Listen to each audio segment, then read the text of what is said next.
Food is hard to come by, however. The children in this bleak place are always searching for anything that might have even a little value, because they can only get food if they have something valuable to trade. You see, there's this golem that roams the barren streets, and whenever kids stumble across this walking piece of stone, they always try to offer it something valuable. In return, the golem gives them food. This golem only appears in Sector 50. However, it's not always guaranteed that the golem will accept just anything. In exchange for food, it has to be something the golem finds valuable, which is why children often end up with nothing in return. Right now, a group of kids is frustrated because the golem just refused to take their flashlight, even though yesterday it accepted one. There's a saying that golems have been seen entering the streets and killing people. Then there's this white-haired boy, Ray. The moment he spots the golem, he quickly steps in its path and offers everything valuable he's managed to gather. The golem takes note of the items and proceeds to grab the bag. All the onlookers are in awe. They have no idea how he managed to get his hands on so many valuable items. What makes it even more frustrating for them is that this isn't the first time Ray has pulled off a trade this big. Meanwhile, the golem starts dropping food supplies, and the amount Ray receives is enough to completely fill his backpack. The kids on the sidelines can't help but feel jealous and angry. It just doesn't make sense to them. As to, why does this one guy get so much food while they're left starving? At one point, some of them even consider stealing his supplies, but a few of them quickly shut that idea down. Apparently, Ray has a reputation. People call him the ghost of 17th Street. As Ray walks from Sector 50 towards 17th Street, he suddenly senses the presence of people hiding in the shadows. His senses are so sharp that he can tell exactly how many there are. If he has to be precise, there are 7 people. The fatty doesn't forget to give props to our boy's sharp senses, because they made sure to stay undetected while trailing him. Yet they still got exposed. This fat kid is wrong, and this isn't the first time. This fat sucker has pulled a stunt like this. If Ron ever showed his face like this again, he wouldn't be able to walk afterward. But Ron doesn't seem to care. Instead, he makes it clear that he's not going anywhere, unless Ray hands over his supplies. Just put the fries in the bag, lil bro, or else. Fatty throws in a threat of his own, warning Ray that he won't be walking out of here safe and sound. If he refuses, but my guy doesn't buy it for a second. If anyone's about to end up in bad shape, it sure as hell isn't him.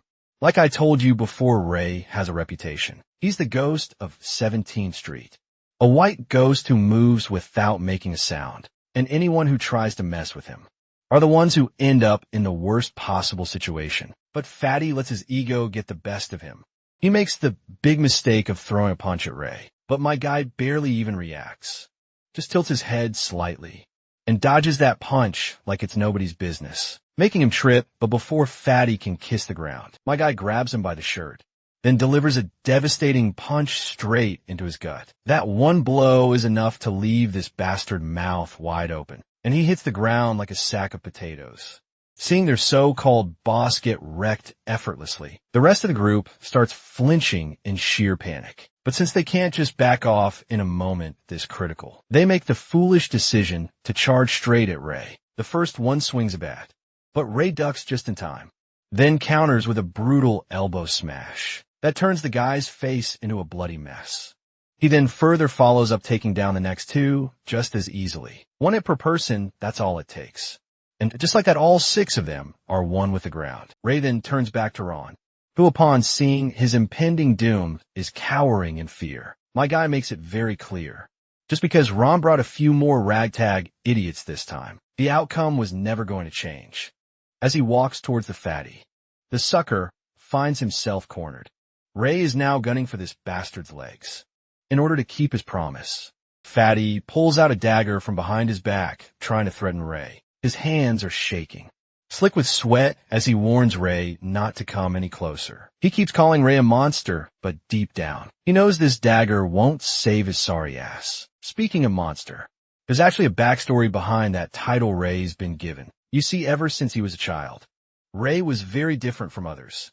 Whenever he got severe injuries, there was never any expression on his face, and that made people wary of him. Kids his age were supposed to cry when they got hurt. even in desperate, hopeless times, when the other kids cried. And eventually the other kids stopped associating with the weird kid, who just didn't react like they did. Even Ray himself acknowledges how emotionless he is, and he never wanted to be like this. To learn and experience this thing called emotion in his life, but even now, 6 years later, he still can't feel anything. However, what he can do is read other people's emotions. And right now, he can tell that Fatty is getting as desperate as he can possibly get. Ray reminds this coward that not using blades is an unspoken rule here. He questions this shithead. Did he bring that knife? Because he actually planned to stab him from the start. Of course, Fatty spins some bullshit about how he just picked it up from the garbage earlier. But my guy can see right through the lie. Ray doesn't need words to tell when someone is lying. He can tell just by looking at the color of the vessel inside their chest. You see, Ray has the ability to see a world others cannot. Every person has a small vessel within them, and whenever they feel emotions, certain colors of mana fill those vessels' anger. Hate and love create red mana. Ridicule and apathy show up as blue mana. And there are countless other colors as well, making Ray's world burst with shades that no one else can see. Meanwhile, the Fatty continues to issue threat after threat, trying to intimidate Ray, but it's clear that this bitch is too much of a coward to actually use the sharp dagger he's holding, which shows intense fear with every step Ray takes toward him. The Fatty's fear only intensifies, but our boy, on the other hand, is ready to deliver the punishment this fat sucker truly deserves. A while later, Ray finally reaches his home. As soon as he enters the little tent where the others are staying, he's greeted by a bunch of kids who've been eagerly awaiting his return. The kid with green eyes is pale, the leader of the underpass children.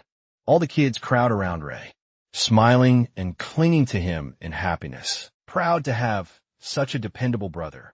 Later, as they sit together, he instructs everyone to show what supplies they've gathered so far. Each kid presents the food they managed to snag. Some have pieces of bubblegum.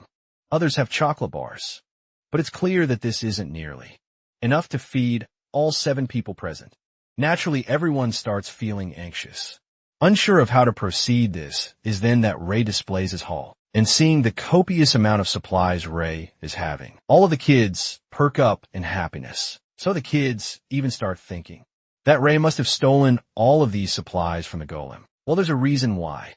Ray is the only one who manages to bring back this much food. Every time he goes fishing, you see the golem only takes magic items with residual mana. Since these kids can't see mana, they have no way of knowing which items are rich with it. So naturally, they end up with nothing from the golem. Thanks to Ray, they'll actually get to fill their bellies before going to bed tonight. All the kids line up youngest to oldest. The first to receive their share is Josephine, the youngest among them, while the food is being shared. Ray quietly steps outside. He sits alone deep in thought, reflecting on their miserable situation. No matter how hard they try, it's never enough at the end of the day. There's always someone going to bed hungry. He thinks about making a trip to the warehouse, where he might be able to gather a big haul. He wants to support these kids, no matter the cost, after all. He owes them his life. For a bit of context, let's flash back to a year ago when Ray was buried in the snow, slowly freezing to death. It was these same kids who found him and pulled him out. At the time, Ray had already accepted death. He thought it was fine to just fade away in the cold. But Ray has a principle: he always pays his debts. As he sits there lost in thought, claiming he isn't hungry, unfortunately, his grumbling stomach betrays him. Without a word, Pale breaks his biscuit bar in half and hands one piece over to Ray. Just then rain starts pouring. But it's not normal rain, the droplets are black.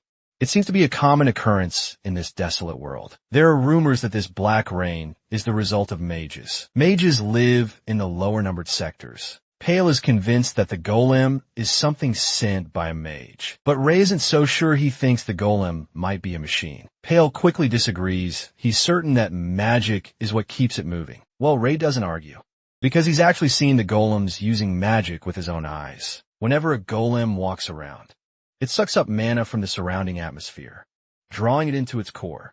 That mana then mixes within and is expelled as a black gas. So there's a high chance that this gas is the cause of the black rain. Ray is convinced that there has to be a connection between the black rain and the black gas.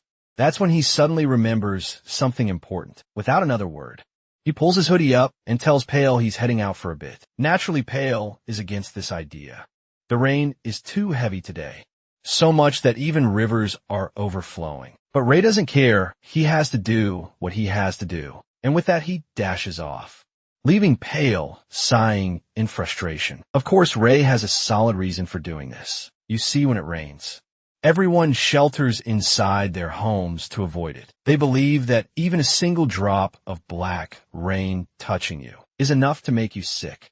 However, Ray knows he can shield himself from the rain, making things easier for him once he reaches 18th Street, also known as Limpfoot Hector's ration warehouse. He sees the thugs inside having the time of their lives, playing and gambling. It's clear that Ray knew these idiots would be gambling on a rainy day, which is why he chose today to make his move. Since no one guards the warehouse on rainy days, it gives Ray the perfect opportunity to sneak inside. The place is completely dark, but Ray has a solution for that, mixing them according to the right formula, and ignites fire in the palm of his hands. Although he doesn't know the exact principles of magic, he can use it just fine still. Controlling red mana is a bit harder for some reason. With the light from the fire, Ray starts checking the supply boxes. As he goes through the supplies, a dagger suddenly whizzes by. It's so close it grazes his ear.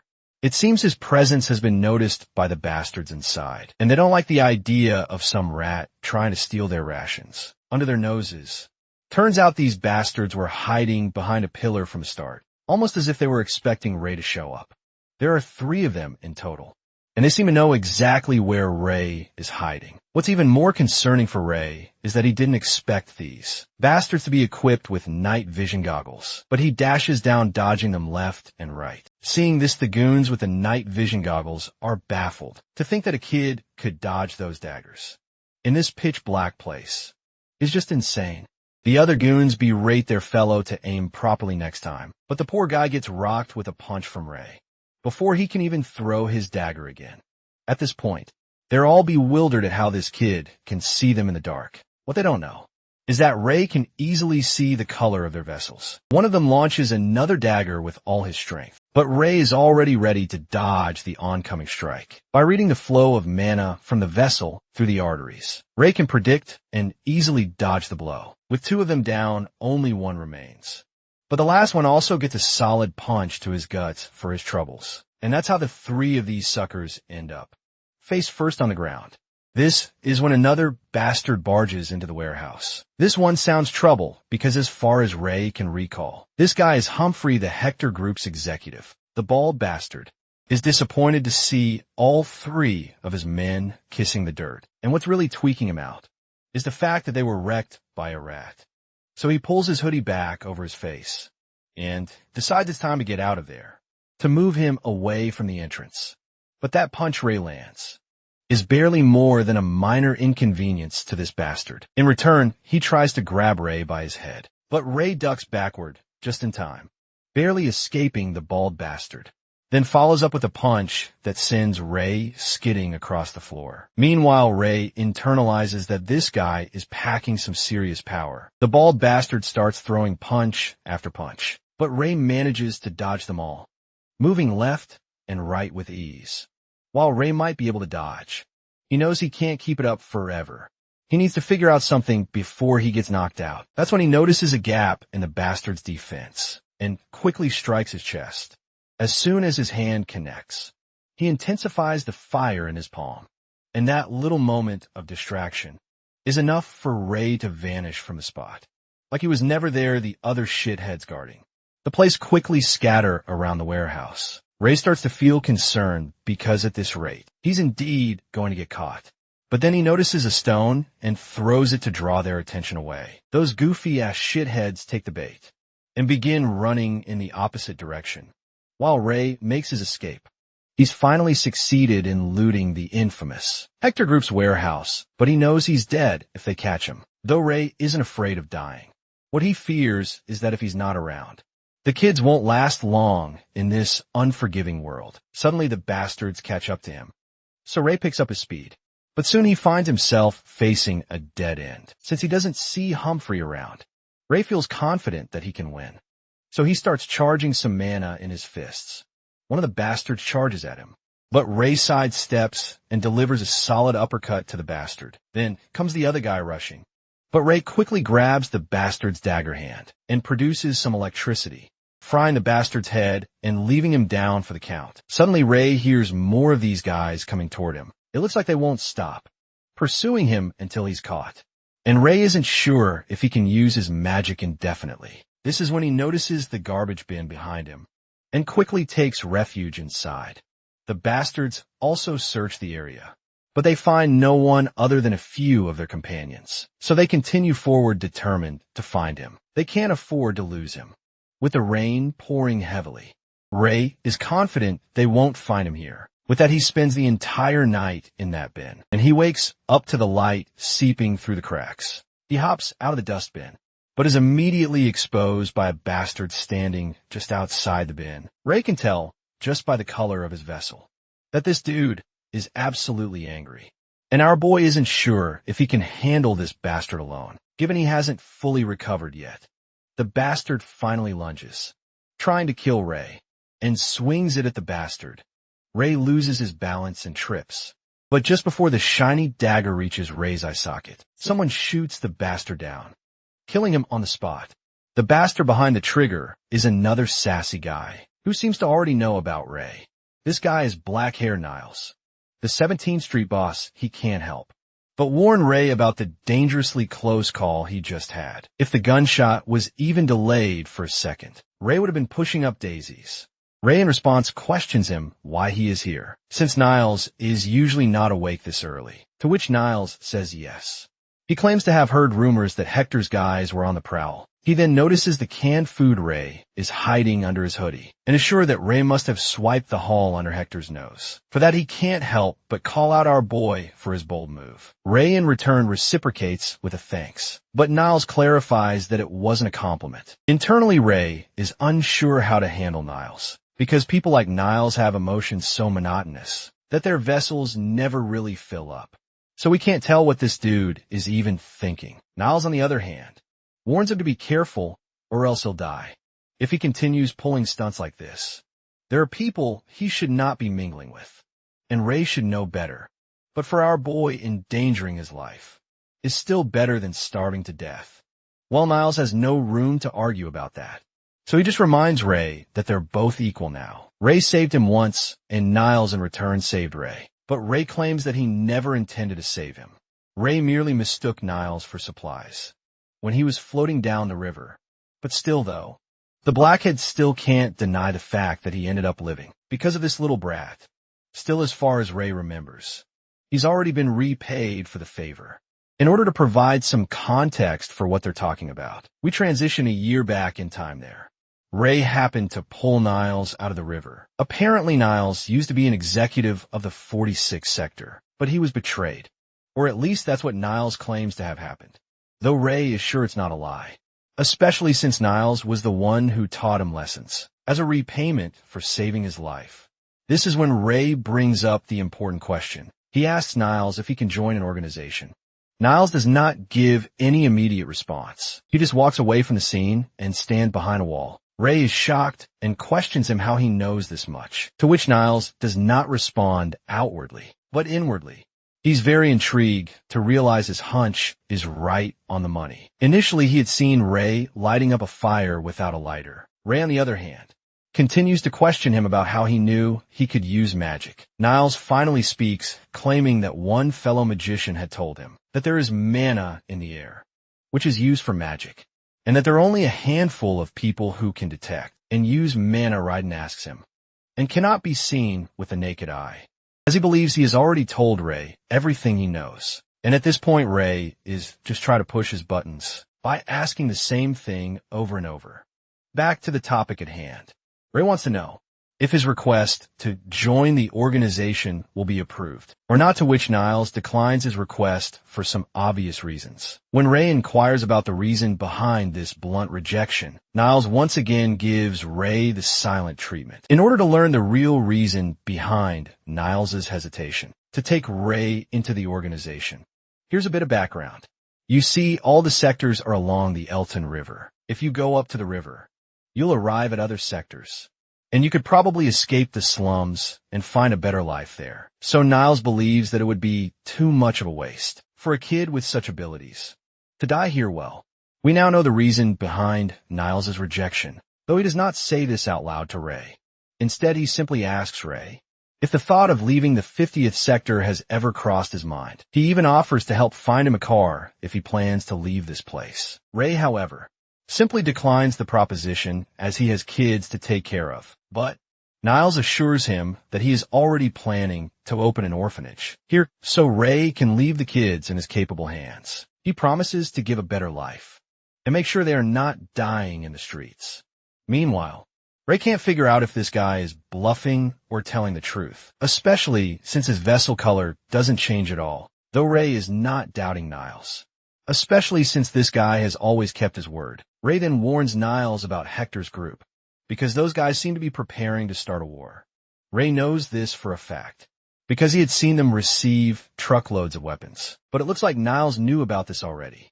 Not to mention the fact that he just killed one of their guys is a definite declaration of war. Ray reminds him that the people in the stores will suffer if he loses the war suddenly. Niles' driver calls him out, reminding him that they should be leaving now. With that, as Niles makes his way inside the car, he reveals to Ray that it's going to be a war zone here, so Ray better find another hideout if he can. Before leaving, he throws this little potion bottle to our boy and tells him to heal his injured ear with this. We then get back to 17th Street near Central Square, where we meet one of the kids from the Underpass Children's Group. The kid gets excited to see Ray finally back, but his happiness quickly morphs into worries when he notices Ray injured. But Ray quickly tries to assure the sobbing kid that he just fell. Nothing else while the poor kid wipes his tears off. While feeling relieved and happy that he was not in a fight, Ray notices this whirlwind of emotions inside this kid. To think that a single person can feel so many emotions at once is something that never fails to fascinate him. Ray turns to the old woman Viola and asks her if she told Josephine anything. She is a storyteller. She responds to Ray's question by answering that she was just telling her about the rainbows. Ray gently cautions the old woman to perhaps not always tell the kids these fantastical stories, because he doesn't want them to develop feelings of inadequacy, and it could make them less content with the streets they are currently living in. But Viola believes that children should be encouraged to imagine and dream beyond their immediate surroundings. Ray takes note of the color of her vessel, and it appears to be purple. But he is not sure what feeling this purple color might represent, because he has never seen this color in anyone else besides Viola. Ray then warns her about the impending conflict that is looming on the horizon, and advises her to consider moving to another street before things escalate after this little exchange. The next morning, our boy runs some errands as a delivery boy. Ray then politely inquires the shopkeeper if he is not planning to evacuate, as there won't be any customers if a conflict arises. But the shop owner claims that he has nothing other than this store, to which the shop owner explains that Hector's group and Niles are currently in discussion, so if things are resolved peacefully, there won't be a conflict. Right at that moment, the gate of the room where the meeting was going on opens up, and we see a group of men from Hector's group. The man with scars all over his face is actually the leader of 18th Street, whose name is Hector, the leader of the Hector's group. He then places his hand over Ray's neck as a gesture of appreciation for the hard work Ray is putting in. He then further gives the little one some coins and tells him to treat himself well. With that, they proceed to leave. But it is then that the bald man Humphrey notices Ray's injured ears, so he quickly turns towards our boy. It doesn't take long for Ray to sense the shift in the atmosphere, so he quickly hides his ear because he knows he has been recognized. But before the bald man can react, his boss calls out to him, telling him to stop standing there idly. Eventually, they all leave the place in their nice car. Meanwhile, Ray knows that Humphrey had recognized the wound on his ear, but he is not sure why that man left without saying anything. Ray and that shop owner then hurried to Niles to inquire about the outcome of the negotiations. And sadly enough, the only thing Niles has to say is that the negotiations failed. So the conflict is inevitable. The shop owner is dismayed to hear this news. Niels then elaborates that the terms Hector was demanding were simply unreasonable. He basically wanted Niels's entire organization to submit to his control, which is even worse than engaging in a conflict with those men. He then apologizes to both the shop owner and Ray, and advises them to remain cautious and stay in the hideout. After leaving the shop, Ray walks alone through the streets in order to prepare for the impending crisis. He decides to gather as much food as possible beforehand. Suddenly, he notices Humphrey in the car, so he decides to investigate. The big boss himself, Hector, is acting as nothing more than a subordinate. In the presence of this man, even Ray doesn't seem to recognize this man. He then takes note of this man's vessel's color, which is dark blue, and calling it black wouldn't be incorrect either. That color resembles the mana of golems when they move. Also, he is curious about the rings around this man's vessel. Not only that, there's a significant amount of mana surrounding the rings as well, and it's as if he is using those rings to contain the mana. From escaping, he is certain that that man is dangerous, and he needs to inform Niels about it. The scene transitions to 17th Street, Niels's group, where we can see that Niels's men are also preparing for the impending battle. Ray also arrives there and startles this guard by appearing out of the blue because he is unsure how Ray even got inside the base, to which Ray states that the gate was open. He then inquires about the whereabouts of Niels, to which the man explains that his boss went out to prepare for the war, and it's dangerous, so Ray should also be leaving as well, since Niels is not here. Ray decides to simply convey his message through this guard, but he is unsure how to explain to this guard that those guys have a magic user in their ranks. Later, Ray returns to the kids in the tent, but Ray sits outside accompanied by Pale. Pale questions him about his opinion regarding who is going to emerge victorious in this conflict. Personally, Ray is rooting for Niels because he believes it's the only way the safety of the children can be assured. If Hector wins this war, the street children will be sold into slavery. Suddenly, they hear a terrifying noise, which puts Ray on high alert. The scene then quickly shifts to 17th Street, where Niels soldiers are trying their best to fight off against these golems. But all of that barrage of bullets has no effect on these creatures. In retaliation, that decimates everything in its path. And as if that is not enough, the golem dispatches those men with his bare hands, like they were mere tomatoes. The one manipulating those golems is, of course, this monocle-wearing bastard. He is feeling very pleased with his creations, and further commands them to eliminate everything here. We then transition back under the bridge where the kids live, as they are arguing about who should go and assess the situation. Their skirmish ends up waking Josephine up, but Pale quickly tells her that they will be back soon enough, so she should go back inside the tent and have some sleep. He decides to stay with the children here, while he gives Ray the green light to venture further. He also tells him not to go too far, and to return as soon as he figures out what is happening. After promising to return as soon as possible, Ray finally reaches the scene, and everything is in a state of chaos. The aftermath of the battle is brutal. Everything is engulfed in flames, and the soldiers are scattered around with missing limbs. The one red-haired soldier we had seen before still seems to be alive. He reveals to our boy that those bastards had brought golems with them, and the man with the monocle was controlling them. He dies on the spot, as he is also torn apart into two equal pieces. It breaks Ray's heart to witness this unnecessary bloodshed. He closes the poor soldier's eyes, grabs the dagger from the ground, and decides to proceed. While Ray is occupied, we shift back to the bridge at the same time, where all the children live. Well, it appears that not even the children were spared. They have been brutally slaughtered, and only Pale remains, holding Josephine in his arms. The one behind all this bloodshed is one of the golems we had seen before.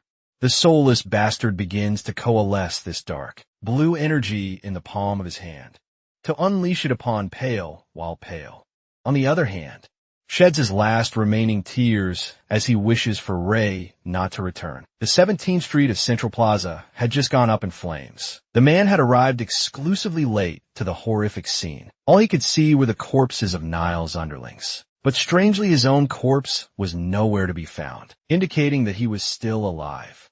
Ray turned around quickly, realizing the direction it came from, understanding that he ran towards the tent. When he got here, panting and exhausted from all the running, it was yet another dreadful sight. He witnessed the remains of someone right up ahead of the golem monster, filled with rage.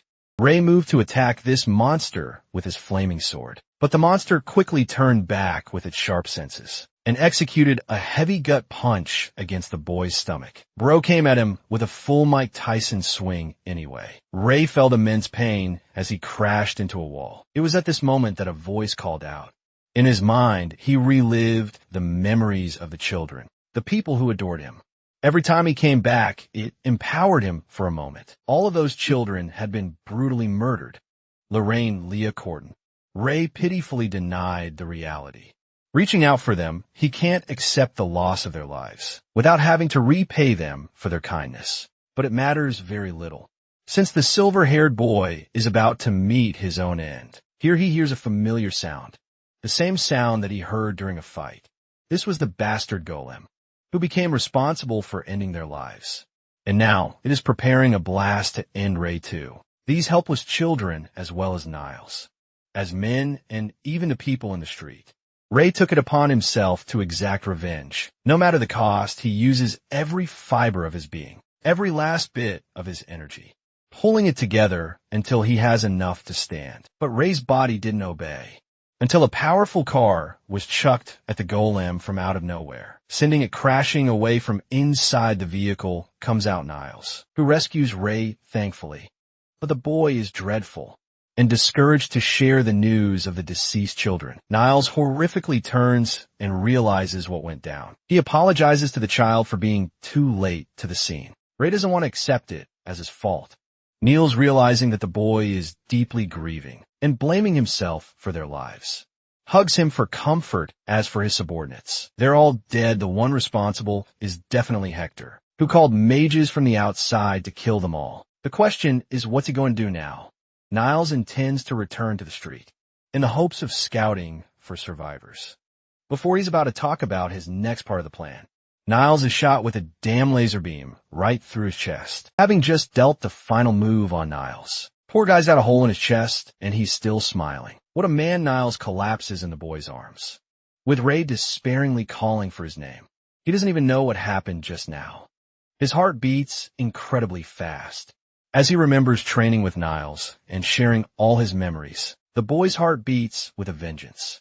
To confront the damning golem who killed off everyone he cared about, the golem aims to kill the boy, but this time Ray's the one, fuming with the thoughts of killing everything in his path. Black rain poured. There was loss, defeat, and guilt, but more than anything, what Ray wanted the most was to escape from this horrifying nightmare. But this was just a reality he could do nothing about, his powers charging in a bright red. Both of them prepared their one final attack, and at last released the two beams. The destructive beams collided with each other, but one thing was different about Ray. He was an emotion, not a robot. He had reasons and emotions to fight for. That's why his attack became overwhelming for the golem. The fiery storm of hellfire erupted and engulfed the creature, reducing it to nothing but rubble. By the time his attack ended, molten remains were carved into the earth's flesh. Next, the boy hurried to try and help Niles to wake up. He didn't want him to die, no matter what happened, interestingly. But the last thing he expected was that he was going to die today, of all things reflecting that. He's got no reflections in his life. Niles calmly accepts that. He accomplished a lot from where he started off, but he made the mistake of struggling much later in life than he should have, which makes him regret and feel guilt about the situation. Ray wants to leave and find medicine from the car, but he is stopped by the much older man. He wants the kid to do one thing, and that is to leave this wretched place. Niles wishes for the boy to live a better life elsewhere. But now Niles only wants the best, for Ray to reach the top instead of staying at the bottom. Saying those words, the last bit of life extinguishes from Niles's body as his hand slips away from the boy's palm. Now he was no more in this world. Ray only had moments to accept what had just taken place. After that, the kid sat near the wreckage and didn't move for a while. He's still in pain and shock, unable to describe what happened as anything but a dream, just recalling the horrific massacre of yesterday, the people he lost, and his emotions spiraling like crazy. Something was different about the situation. Ray cast a bit of flame in his palm, but also overdoing it can easily extinguish his spells too, which happens just now. Ray realizes that he can't wait any longer and decides to move. The deceased bodies of his loved ones have all been cared for. His next mission is to exact revenge, no longer caring about the moral consequences of his actions. The scumbags make fun of Niles for not accepting their offer. Ray's already here, having located his targets with a knife in his hand. Suddenly he's grabbed by someone from behind and instantly swipes the man's throat clean with a single slash. But that slash wasn't deep enough to kill this guy, and he tries his best to reason with the kid, as his only goal is to annihilate the entirety of the Hector group. As a whole, he slashes the hell out of this guy's body, giving him a shock to the system. He can't fathom how this kid is even stronger than he was before if he doesn't respond properly. Ray's going to beat him decisively and end his life, which is a shock to Ray, but this moment is met with an equal trade-off. He understands how foolish and reckless the boy is for risking his own life for revenge. That's why at this moment, the man gives him an offer that's going to please Ray. Egghead reasons that he shouldn't die like a dog. In an effort to exact his revenge, the boy gets up and learns from a man that he's been closely observed for a while, Silent Humphrey. They call Egghead that because he's the most silent assassin out there. And now Humphrey is the one who's making the face of desperation, which is proof enough that he isn't going to deceive the boy. Ray accepts hearing him out and learns that Humphrey wants the kid to leave the sector. His reason is to find the man's brother, who Hector sold off in the City of Mages. Hector mentioned that if Humphrey worked under him for a decade, he'd reveal the location of his brother. That's the sole reason he's been working for him. And right around this time, he believes his brother should be around Ray's age. Humphrey finally reveals Ray's secret. He understands that the kid knows how to use magic. It comes as a shock, but Humphrey continues that he was certain, after seeing his fight in the warehouse. Despite the boy's small use of magic right now, it still won't be enough to defeat Hector as he stands. After all, Hector is always guarded by an extremely powerful mage, so the chances of killing him on a whim are next to nothing. The pitch-black mana emanating from that mage is fearful enough. Humphrey describes this image as a demon. On the off chance that someone from their side tries to betray them, that mage freezes them entirely. Humphrey vividly recalls a guy suffocating to death with a bowl of water placed around his head. That mage is just too powerful, extremely powerful.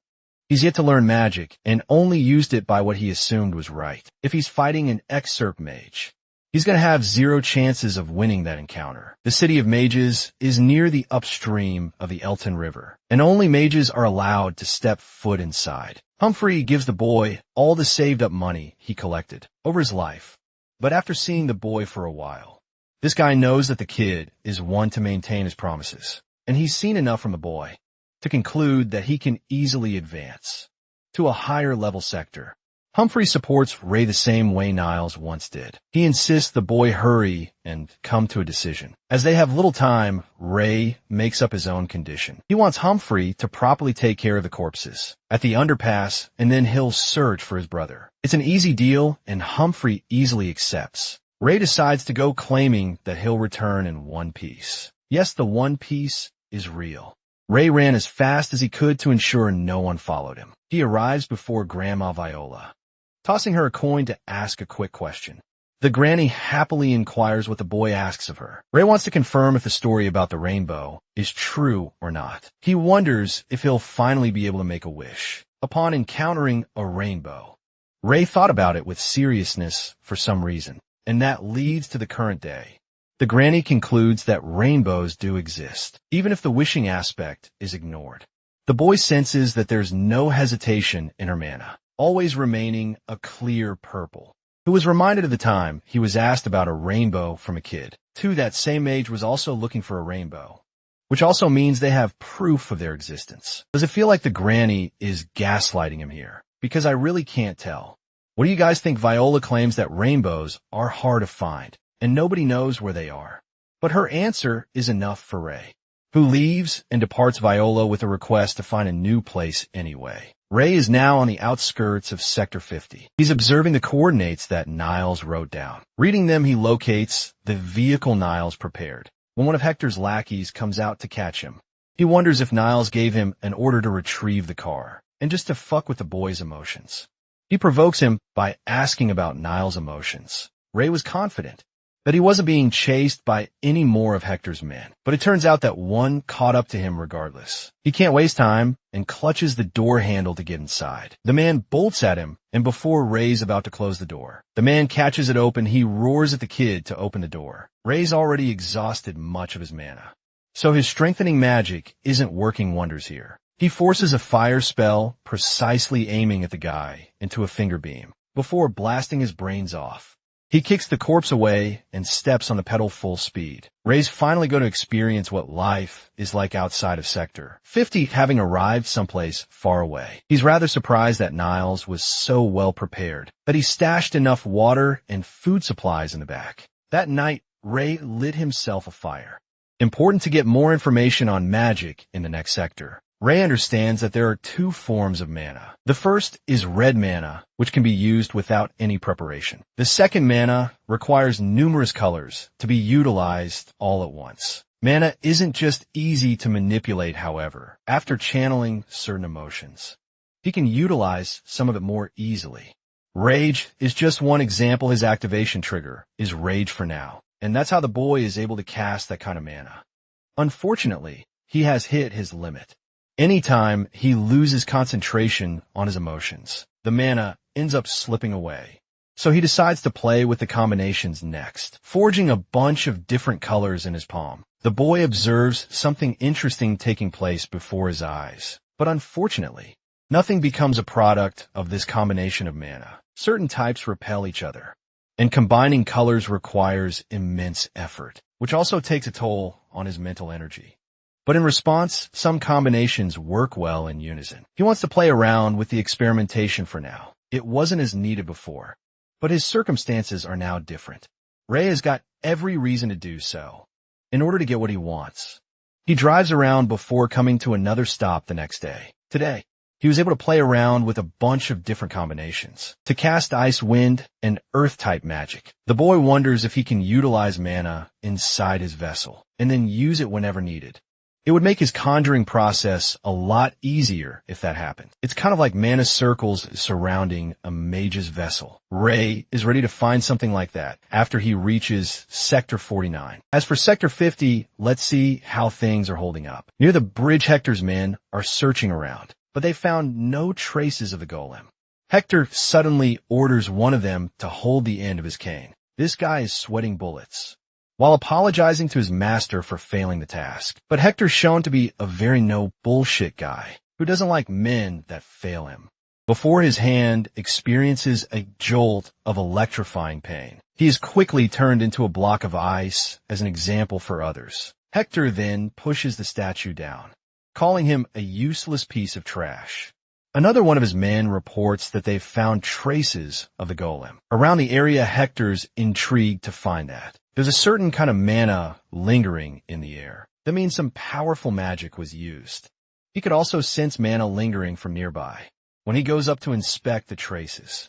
Hector asks his men if someone actually lived here. The underling reports that a bunch of street children lived here, orphans that are probably no longer here to avoid war. But Hector is shocked. He can't stomach the thought of an orphan using such magic. The very thought of it makes him succumb to a maniacal laughter. The fact that one boy was able to conjure a powerful magic and its configurations all by himself. The very thought of it seems impossible.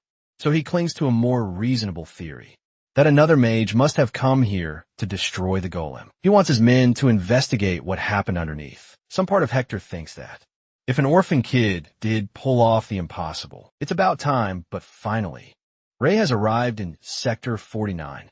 Before he came to Sector 49, the boy had a talk with Niles before he died. He learned about Sector 42 being in a similar state of chaos, and also learned that it was much bigger in size. The buildings were bigger and there were streets, but it wasn't anything special. But if you go upstream, the sectors experience notable changes. That was the case for the 49th sector. Ray, having stepped foot here, is shocked to remark about its size. There's also a lot of weird things going on around him. There are no golems in sight either. So he wonders if they're home to only the 50th sector. The boy moves along, hearing many people chat about their lives. Arriving at the 36th street, he has confirmed that there are way too many streets here. Then compared to his previous sector, Ray wants to advance his pace and learn as much as possible about magic, especially the mage Hector and his vessel circles. That's going to become his key to exact his revenge. Then there's his objective, to look into the prismatic colors and the city of mages. Not to mention that he has to get a job to acquire money. Well, he's got the money from Humphrey to survive for a while. This journey is going to need more than that. The Veronica bookstore. But he's never known a bookstore and doesn't know what it means. Recalling one other conversation with Niles, the boy learned about many things from him.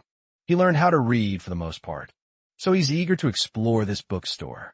Inside he sees squares filled with letters to label them. Ray hasn't ever known about something like this before.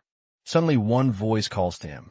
It's a red-haired girl who accuses him of breaking the window and stealing her books again. She's seriously annoyed that this guy has shown up to steal from her again, but Ray doesn't know why this damsel is in distress or why she's accusing him. He learns that the books are the items inside the store. The girl emphasizes her point and orders him to leave. He can see a plethora of colors emanating from her emotions of excitement, joy, discomfort, and annoyance. The boy wonders if it's even humanly possible to feel so many emotions all at once. She's out here screaming at him like a madwoman, while Ray is questioning what she's ranting about.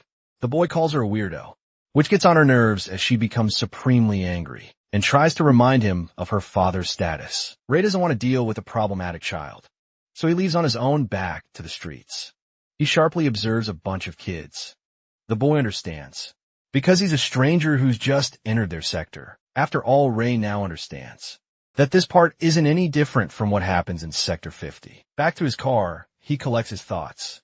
Ray has explored a bunch of streets, and yet he ultimately failed in searching for something related to magic. He wants to invest his search into wider areas tomorrow, until he hears something nearby. It's the same kids again, and they've come here to beat him up. Ray isn't surprised and senses 4 of these guys from his car. Their intention isn't to kill, but to knock him out without any noise. They also want to snatch the car keys and steal the food. With one guy down, the rest are startled. Ray jumps out to target the blue hoodie kid. That's 2 down. The third kid attempts to kill Ray with a full swing of his metal pipe. Unfortunately, he greatly underestimated his opponent, as Ray catches the pipe with little to no trouble and tosses it away. The boy, now intimidated, orders Ray not to draw any closer. Ray, on the other hand, fearsome as ever, instructs the children to hold their teeth shut. Then he proceeds to beat the ever-living shit out of them until they're reduced to a sorry state. After the beating, he questions how many streets these kids own. The kids go all quiet, until Ray uses a forceful tone to demand an answer from them, with his hands crossed, projecting fear over the goons. Ray repeats his question. The beat-up kids look miserable. They can't even look at Ray straight, seeing as they refuse to answer. Our boy demonstrates a little more force. He singles out one of the goons, and the fool immediately cracks under pressure. He confesses that they have control over 3 streets inside Sector 49. In total, Ray presses for specifics, and the captive lists streets 23rd through 25th as their territory. In his chest are monochromes indicating anxiety, uneasiness, and fear. Those are telltale signs of a liar, and liars get their hands stomped out as Ray mutilates the goon's hand with his foot. The other 2 watch in fear as blood paints the ground. After getting some good, old-fashioned torture done, Ray turns his attention to the other 2, locking onto the meeker and more weak-willed goon. Ray seems a little too good at interrogations. This time, he did not need to cause any pain. The goon just swears to tell the truth and nothing but the truth, in fear of what might happen to him. According to him, they run 14 streets with 52 members in total. Their leader goes by the name Kedrick, and their base is an abandoned factory. Ray is not expecting these kids to run 14 streets. They are bigger than he initially thought.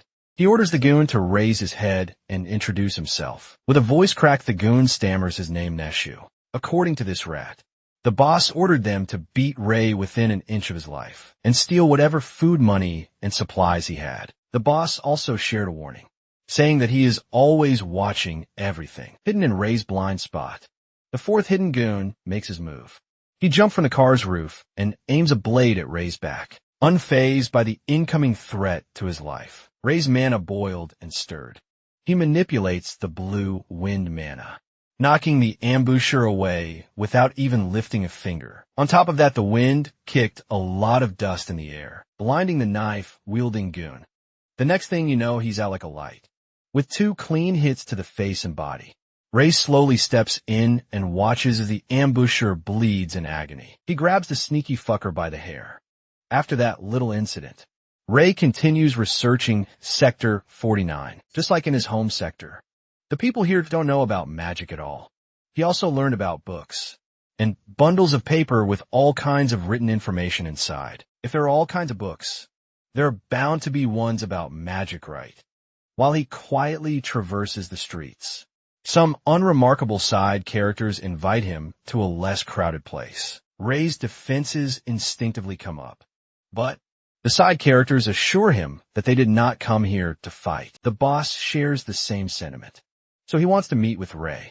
Unfortunately, the 3 of them cannot read at all. They are ordered to say exactly what's written on the note, but none of them are literate. Running out of patience, Ray swipes the note out of their hands to read it himself. As he schemes over the short note, the side characters look at him like a mystical being. Given that he can read, he might as well be in their gang. Only the boss and someone named Waver can read. The note was simple and confident. It is an assurance that Ray will never starve if he works for the gang. After seeing the note, he turns to the useless side characters and asks how they go about picking their boss. Just like most groups in the lower sectors, the process is simple. They pick the leader based on strength. The strongest becomes the boss. Accepting their invitation, Ray led the way to meet with this boss. They kept yapping about after a few minutes of walking. Side character number 1 slowly opens the gate, and the tension is palpable. As soon as Ray enters, he immediately feels a similar vibe to the CD orgs in his home sector. A young man chilling by the homeless bonfire notices the arrival of their guest of honor. Wearing a flashy jacket, decent drip, dark bags under his eyes, and messy hair, the boss stood up in attention. Ray introduced himself and noticed something odd about Kedrick's loadout. The boss sits back on his throne and offers the opposite seat to Ray. As a valued guest, Ray did not have to look back to feel the murderous glances. The goons were shooting him. He is not fazed by all that, though. Kedrick is just making sure to assert dominance on his home turf. For such a young boss, his leadership is surprisingly proficient. Seeing Ray stay calm under pressure, Kedrick is impressed with his nerves of steel. When asked where he came from and what the deal with the car was, the goons were taken aback.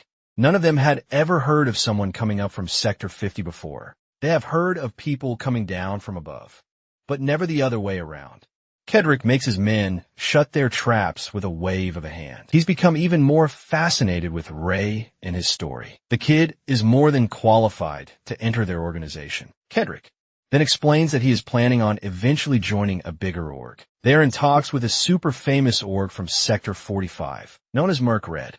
They have drafted an agreement to get absorbed into Merc Red's ranks once they reach 66 members. For Kedrick and any random street rat in Sector 49, that is enough of a reason to join the gang.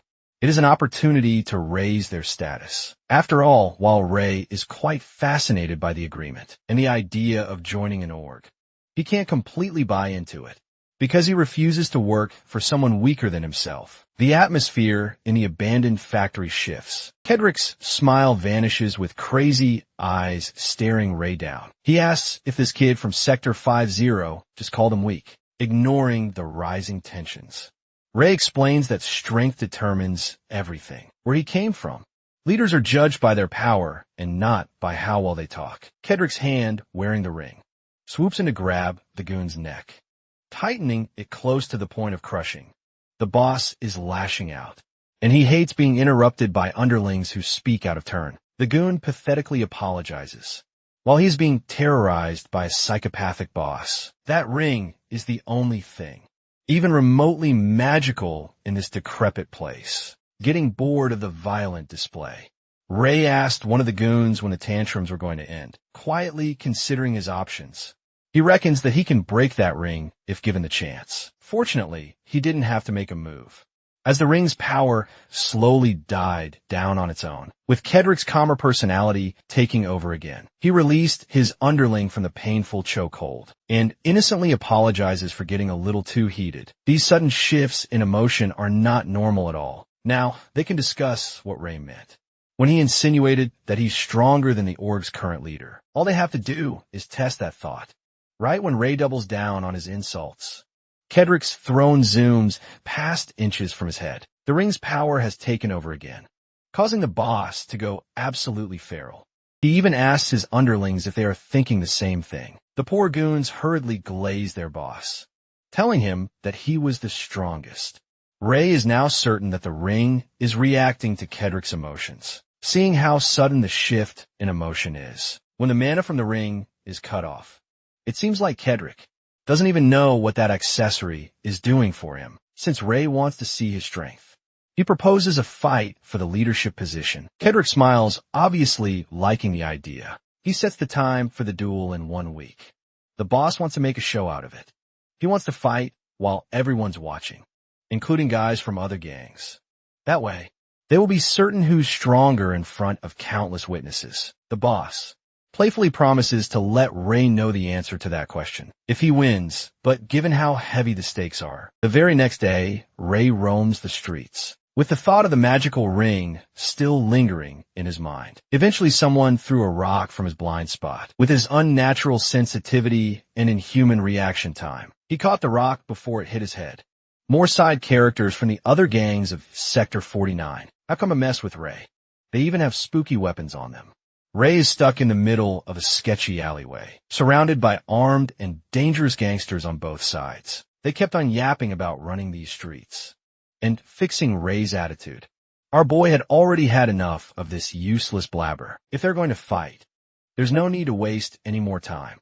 As expected, he made quick work of these untrained brats wielding bats. No matter where Ray goes, people just keep on picking fights with him out of nowhere. Allowing a stranger to walk around unscathed in their territory must hurt their fragile pride. They're even going as far as forming alliances to keep Ray in check. Nevertheless, everything is going according to plan so far. These random fights are making his magic stronger as he gets more accustomed to combat. As he gains more experience, his casting speed becomes faster and the mental strain decreases. Overall, provoking more fights against every gang out there is a good choice. That aside, there is still one more concealed presence tailing him. The young man wearing a messenger cap and glasses immediately knew that hiding was useless. He's been tailing Ray for a while now.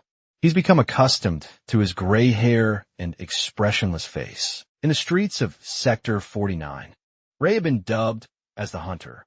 Ray assesses the stranger up front. The kid is smaller than the usual gangsters. He's going around alone, and he doesn't look good at fighting either, walking while cracking his fists. He warns the nerd to take the glasses off, so they both won't be hassled by the breakage. Glasses hurriedly clear up the misunderstanding, if it's not obvious by his looks yet. He did not come here to fight at all. He adds that he is far from a fighter. With his scrawny body, he'll be useless in combat. So Ray asks what is up. The kid steals his resolve and introduces himself as Philip, and Scrawny Philip here has an offer for Ray. After hearing his spiel, Ray decides to follow Philip for now as they traverse the slums of Sector 49. You see, Philip's place of work is located near the eastern garbage dump. He's heard a lot of rumors about the so-called hunter named Ray. Wherever in town, the hunter is all everyone talks about. It seems like Ray earned such a menacing nickname after crushing multiple groups of gangsters by himself. After a few more minutes of walking, they finally arrive in front of an unremarkable building. Philip opens the door, and the harmonious sounds of community, commerce, and cooperation hit Ray like a ton of bricks. The place is huge. Philip formally welcomes Ray to his business venture, the Philip Hotel. Ray estimates that there must be over 100 people inside right now. More accurately, they have 186, including those working outside. Ray also realized that everyone here has something in common. It looks like every resident will have a hard time if they join another, more violent group. They're all either young or small in stature. Philip explains that Sector 49 contains a lot of mines. That means a lot of adults die on the job, leaving a lot of orphans without any sort of support. Because of that, there's always a ton of work to do in every industry. Some businesses are willing to hire even children. With such a massive manpower shortage, there are too many directionless youths for even the gangsters managing the streets to handle. So in exchange for holding a monopoly over jobs with a couple of groups and businesses, Philip agreed to pay small bribes to secure work for his people. Despite his young age, Philip is smart and industrious enough to create this intricate system on his own. He worked hard to set up all this infrastructure to where it is today. Speaking of his people, Jonathan is one of Philip's success stories. The kid has a job where he doesn't get beaten every day. He has a community to support him, and he's on time with rent. Philip, the ever-attentive and thorough broker that he is, takes note of everything needed. He forgot that Ray was beside him, and his hands just subconsciously reached for his notepad and pen. Since the hunter seems pretty curious about the hotel management books, he offers to let Ray have a look, quickly rifling through the pages. Ray finds a page dedicated solely to him. It is filled with notes that Philip has written down while tailing him. Upon realizing that Ray could actually read, Philip felt awkward and a little fearful, owning up to the rudeness of being so nosy and sneaky. He apologizes. He knows it's not an excuse, but he genuinely just likes observing people. That makes him the complete opposite of Ray. Much to Philip's surprise, the hunter seems chill with everything, insisting that there's no need to apologize. Philip can finally breathe with a sigh of relief. Walking deeper into the hotel, the two arrive at the last room. All the way inside, the security guards posted up on the door saw Philip and shot Ray a puzzled look. They insist that they can't just let anyone in. But when they hear that Ray is the notorious hunter, leaving a trail of gangster blood on the streets, the guards coil back in fear and shock. Finally, Philip welcomes Ray to his humble abode. He has a better home than 99% of Sector 49 residents. When Ray first heard Philip's yammering, in his line of business, his credit is the most important thing. You can always earn back money, but once credit is lost, earning it back is extremely difficult for a kid the same age as Ray. Philip sure is wise. When Ray asks about the proposal Philip raised earlier, the nerd trembles with uneasiness and anxiety. He swallows his uncertainty and raises his head to meet Ray's eyes. With his clear gaze, Philip extends his hand. Ray quietly digests the offer. This proposal only works if he wins. And while Phillips can't exclude the possibility of losing, he firmly believes that Ray has a high probability of winning. When asked why glasses, simply answer that he is betting on a hunch. As he said before, Philip likes observing people. He likes studying behavior and habits to get a good idea of what a person is like. For example, he noticed that whenever Ray speaks to people, he has a habit of lowering his gaze down to their chest. Instead of their eyes, my boy is not a perv. He's just reading mana. Philip doesn't know the reason. So he theorizes that Ray must have some kind of trauma regarding people's eyes or faces anyway. It's pretty clear that he has a good eye for observation. Fascinated by this, Ray asks if he noticed anything else. He desperately wants to hear about other habits that Philip noticed. Off the dome, Philip lists out a couple more. He observed that Ray always steps with his right foot when turning a corner. He might be subconsciously preparing for a possible enemy encounter to keep his right hand ready to counter. They called him scary. They said something was not right with him. They said something must be wrong with him. He was the cold and expressionless boy that creeped everyone out. Even now, aside from anger and sadness, he can't say he knows how other emotions feel. This fated encounter with someone like Philip feels like a hint as to how he can grow emotionally as a person. Meanwhile, Philip is busy listing boss Kedrick's quirks in hopes of helping Ray's chances of winning.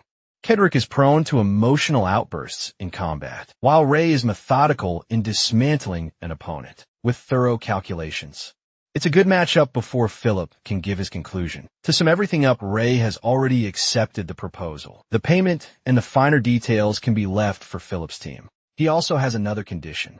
It seems like Philip has access to a lot of connections. 2 days after finalizing the deal, Ray is back in his camp, getting his car checked out for repairs and maintenance. His mechanic is curious about Ray coming from Sector 50. Looking at the state of his vehicle, it would be believable if he claimed that he crossed a desert. When a mechanic asks Ray to pass a wrench and a 6mm nut, Ray uses wind magic to gently lay it down beside the man. He's been constantly practicing precision control, and the increased finesse is apparent.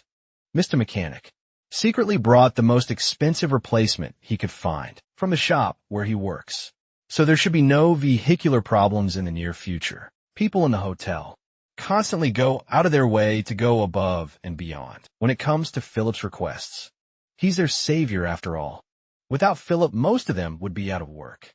And that's why everyone tries their best to pay him back. As nerdy as squirrely Philip is, you can't deny his popularity with his people. Before leaving the mechanic hands, Ray a note written by Philip. Since it would be hard to memorize a whole message, Philip wrote it down finally.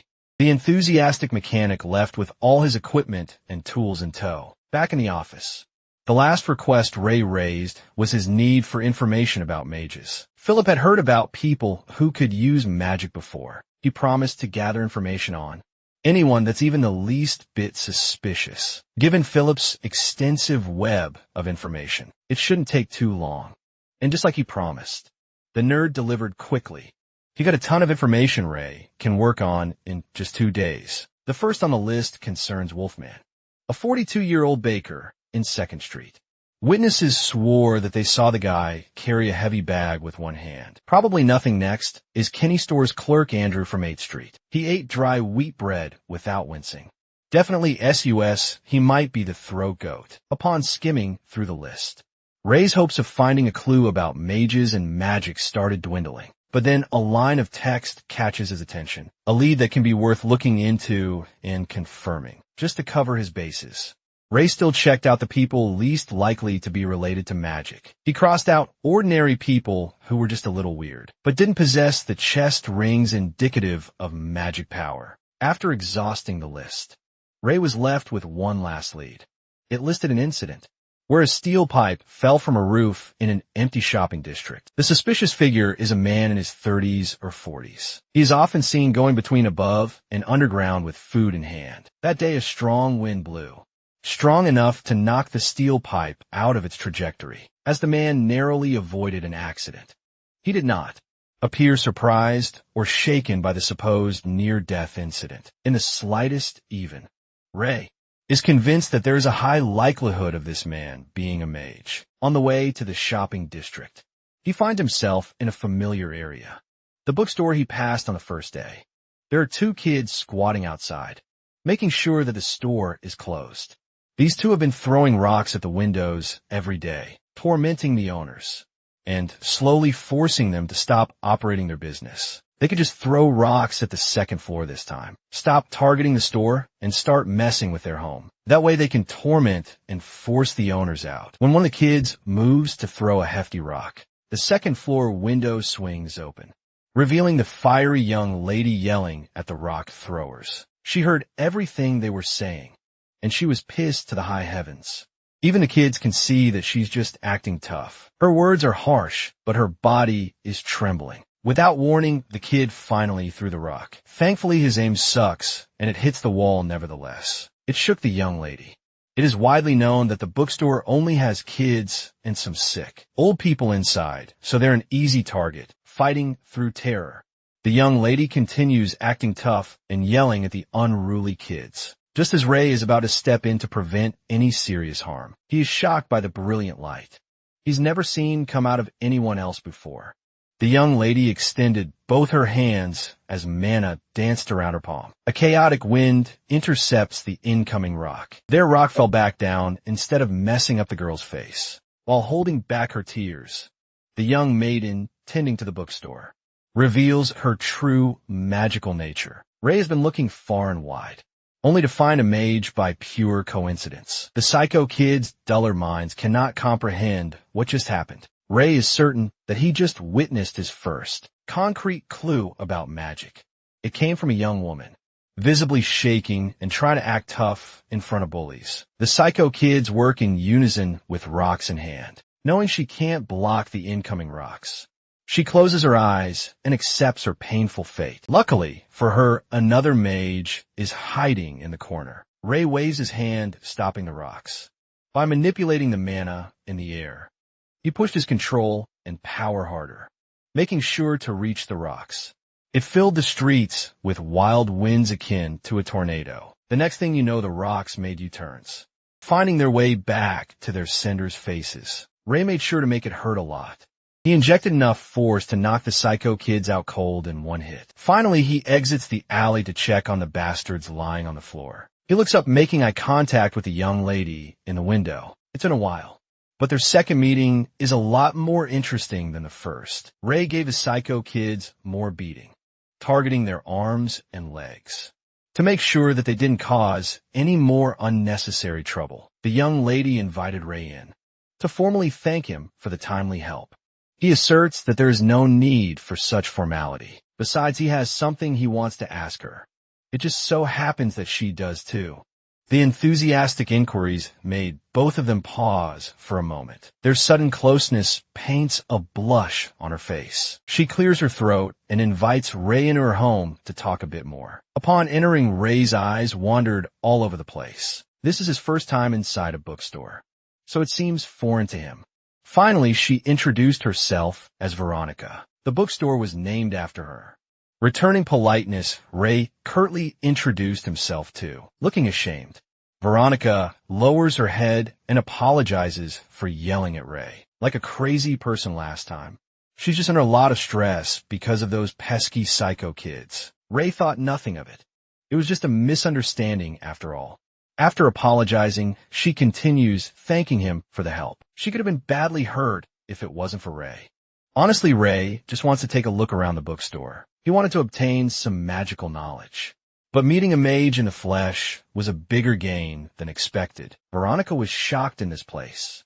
People are usually receptive to appreciation in whatever form. Ray is an exception, sitting at one of the tables. Ray asks her where she learned magic. She casually answers that her grandpa taught her. Hearing that there is another magic user in the picture, Ray's curiosity deepens. He asks to meet Veronica's grandfather, and the fiery young lady thinks that it should be fine. Before going upstairs to fetch the old man, Veronica notices something concerning. In Ray's cheek is a slight bleeding cut. He must have been grazed by something, considering he's been throwing hands left and right. Veronica worries that he might get an infection if left untreated. So she extended her arm and held Ray's face gently, slowly and steadily. She summoned a white and warm light that wrapped around his skin. After a few seconds, the graze on his cheek is gone, as if it never existed in the first place. With that, the simple treatment is all done. Surprised by this new application of magic, Ray stood up and eagerly asked how Veronica did that. He wants to know how she moved the white mana, converted it into a gentle light, and used it for healing. No matter how hard he focused on the past, he was never able to move white mana. He came to understand that white mana only reacts when someone is considerate or dedicated. It also appears when someone sacrifices themselves for others. All those complex and selfless emotions are like a foreign language to the emotionally incapable. Young man Veronica can't explain her technique in detail herself. She just knows how to use healing magic. That's all. She doesn't even know what he meant by white mana. Ray recalls asking Niles about the colors he constantly sees. Even that guy hasn't heard of such a thing. As far as he knows, mana is not visible to the naked eye. Even mages themselves can't see mana. The element she used just now is widely referred to as the element of regeneration. Usually healing only uses one element, though she could add two or more, assisting elements to amplify or alter its effects. There are over 20 types of elements out there, if you just count the naturally occurring ones. If you count the more specific and abstract elements, just listening to Veronica's thorough explanations, has widened Ray's horizons by quite a bit.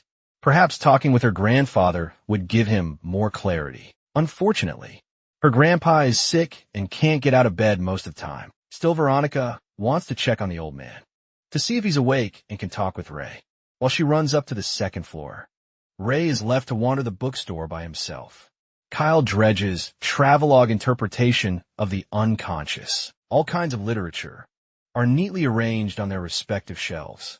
From what he heard, books are very expensive items. Ray sees his dirty, weary, and dust-covered hand against the smooth cover of a book, and hesitates. He thinks touching these valuable things with his hands will lower their value. Come to think of it, the last time he took a bath was when it rained clean water. That was a long-ass time ago.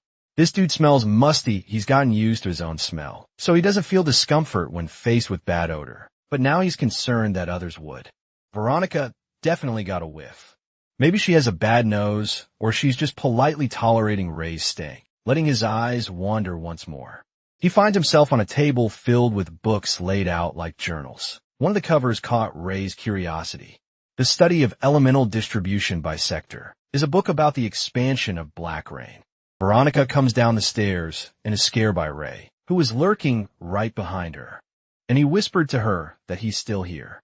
She thought he left because she took too long upstairs. She is embarrassed and figures he was looking around the store while she was gone, but he did not find any books on magic. He asks her how her grandfather is doing and if he can meet him. She tells him he is resting, if he could come back tomorrow. He agrees, and as Ray is leaving, she asks him why he wants her grandfather anyways. Ray is sitting in a cafe reading a note, which has description of a man in his 30s or 40s. Leaves his apartment for an hour between 7 and 8 p.m. Comes back with food and lives across the cafe. This information was given to him by Johnny. While he is looking at the note, Johnny appears with a free meal and gives it to Ray. She tells him it's on the house, and it's her honor to serve him as he is the hunter. Ray thanks her and asks her if the info she gave him is accurate. She tells him it is, as she has been noticing this man's routine for a while now. It is 6 p.m. and Ray has to wait another hour for the mystery man to leave his apartment, so he thinks he should wait. As Ray finishes his meal, and he thinks this is time to get the information he needs, he sprints across towards the man's door, thanking Johnny for the food, and finds that the door is locked. As he thinks for a solution, his rainbow mana flows into the keyhole and opens the door for him. He wastes no time and starts to look around for information. He reads a note that man was writing, which states that he might have been kicked out of the 66 organization. He also mentioned something about a red bloodstone being stronger than he expected it to be. In the letter, Ray opens a box and feels a sensation. He sees red stones in the box with red mana flowing out of it. He thinks the red stones are similar to the stones on Kedrick's ring. However, the mana is easier flowing and stronger. He puts the stone on his ring and creates the brightest red fire he has created yet, surprising him as it has not even been 15 minutes yet. The man enters talking to himself about how he forgot his wallet, that he is getting old, and that why his boss abandoned him. Ray looks on hiding behind a door. The man grabs his wallet, and as he is about to leave, he remembers he had forgotten one more thing. He creeps behind the door Ray is hiding behind. He asks our boy if he thinks he did not know that Ray was hiding there. Ray whips out his sword and slashes it across the man's face. The man is taken aback while he is bleeding because Ray cut his face. The man is mad that a kid, not even an assassin, cut his face, and the blood is going into his eyes. Ray thinks this is his opportunity to control this guy and get information out of him. As Ray goes on for another strike, the man stops it with his bare hands, with red mana flowing out his hands. Ray is surprised how this man used mana to stop himself from being cut, as the man calls him names and tells him it's disrespectful to point a knife at adults. He says he was going easy on him as he thought Ray was a kid, but claims he will kill Ray given how strong he is. As he goes on to attack Ray, Ray also stops the man's attack with red mana in his hands. The man is surprised how he can do it. Ray thinks he remembered the colors, patterns, and ratio and copied it to defend himself. Ray blocks the man's attack by copying him. The man is surprised, as he was the one who created the metallization technique and how Ray copied it. He goes on to attack Ray in anger, and Ray overpowers him, causing multiple cuts on his body and face. The man realizes that there is an assassin who can copy magic, but did not think that the assassin would be a kid. The man thinks Ray was sent by his boss to kill him and retrieve the red stones. He gets mad, and all of his body is taken over by flame. He tells Ray to tell his boss will be visited by Walter, the Blood Eye soon, and his boss will regret abandoning him. That is if he makes it out of here alive. As he wants to burn Ray down and make his boss acknowledge him, Ray knows the situation is dangerous, as Walter's mana is spinning intensely, leaking out of his blood vessels. If he didn't use his mana to protect himself, he would have been in trouble. Blood Eye covered in flames challenges Ray to try to kill him again. He attacks Ray, and he blocks his attacks with rainbow mana. He asks Ray how long he plans to play defensive.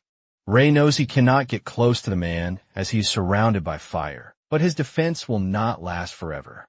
Ray thinks he has to extinguish the flames before he can attack the man. He surprises the man by surrounding him with water and using 2 magic techniques at the same time. Ray prepares a water attack and charges at the man with full force. Realizes he might not be the assassin. Ray defeats him and starts bleeding from his nose, thinking these are the effects of him using magic at full mental capacity. But if Walter felt so strong for him, he cannot imagine how strong the man with the monocle is. He regrets not getting all of the stones, as he did not know things would turn out this way. After defeating Walter, Ray returns to Veronica's shop, who kindly greets him and welcomes him in. She notices Ray has changed his clothes and asks what happened to his old clothes.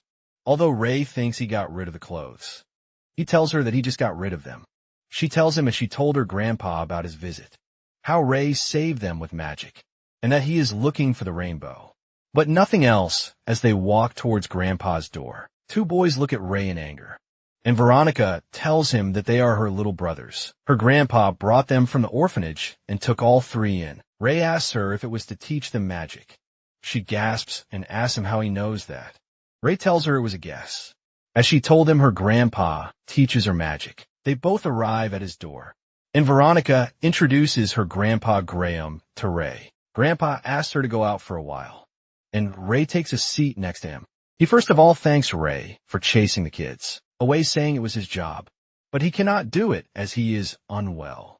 Ray notices Grandpa has 4 rings, indicating he is feeling multiple emotions. Ray thinks this will be difficult for Grandpa, and hand for him to read.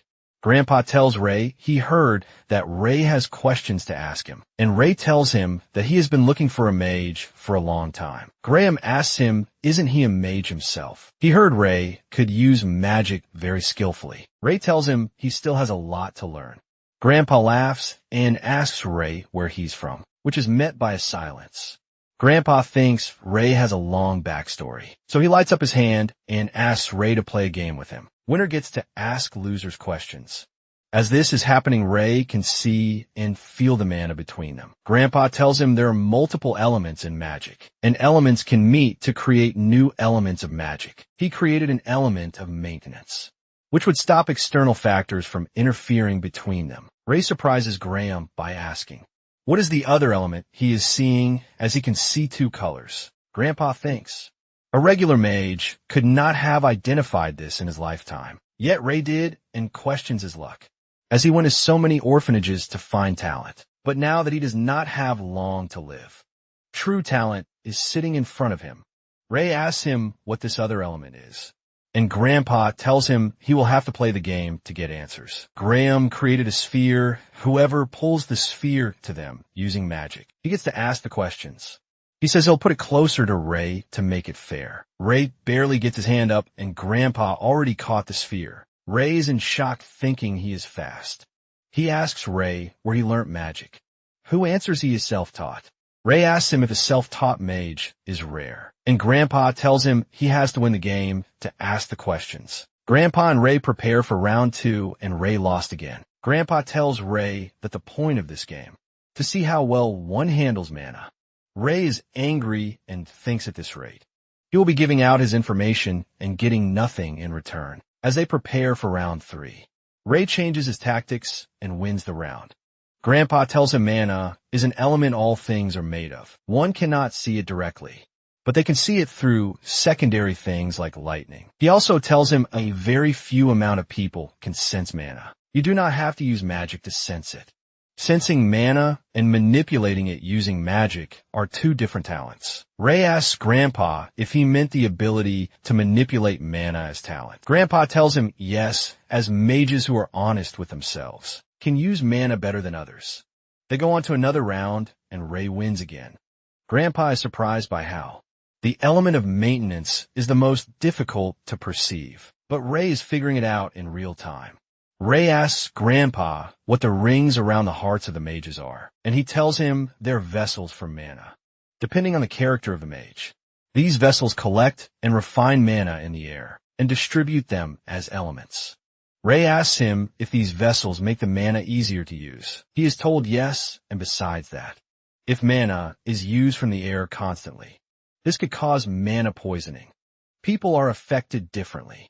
Some get sad, some start laughing, and some get extremely angry. This is then a permanent mental illness. Ray thinks he is immune to mana poisoning as he does not feel emotion. Using atmospheric mana with emotion can cause the user to turn mad. He asks Grandpa if someone is immune to mana poisoning. It would be a great advantage. Grandpa thinks the idea is great, but he hasn't seen someone use it that way yet. Grandpa asks Ray if he has a dream. He tells him he wants to kill someone and also wants to save someone. He asks Ray if he would like to learn magic from him. Ray is surprised and wonders why a man of his abilities would teach an orphan from the streets. Graham tells him he wants nothing from him, and Ray agrees. Graham asks Veronica to come in, asks her to tell him why he took her and her brothers home from the orphanage. She tells him it's because he wanted to leave a legacy of his knowledge. He tells Ray that he heard he wants to find the rainbow. Everyone has different theories of the rainbow, but all converge to one thing.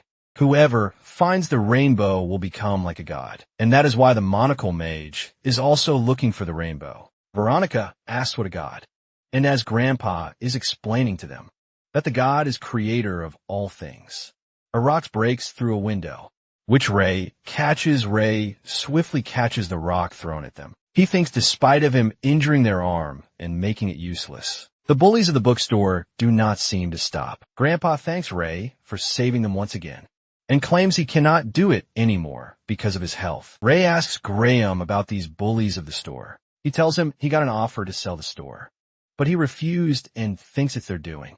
He opened the store to help his student and complete his research paper, which is his life's work. He enjoyed meeting people in the store, but as he is getting old and sick, he can no longer protect the store and plans to sell it for the safety of his grandchildren. As he says this, Veronica starts crying and arguing that she does not want him to sell the store or fade away. Grandpa is sleeping. She tells him about Graham's sleep disease.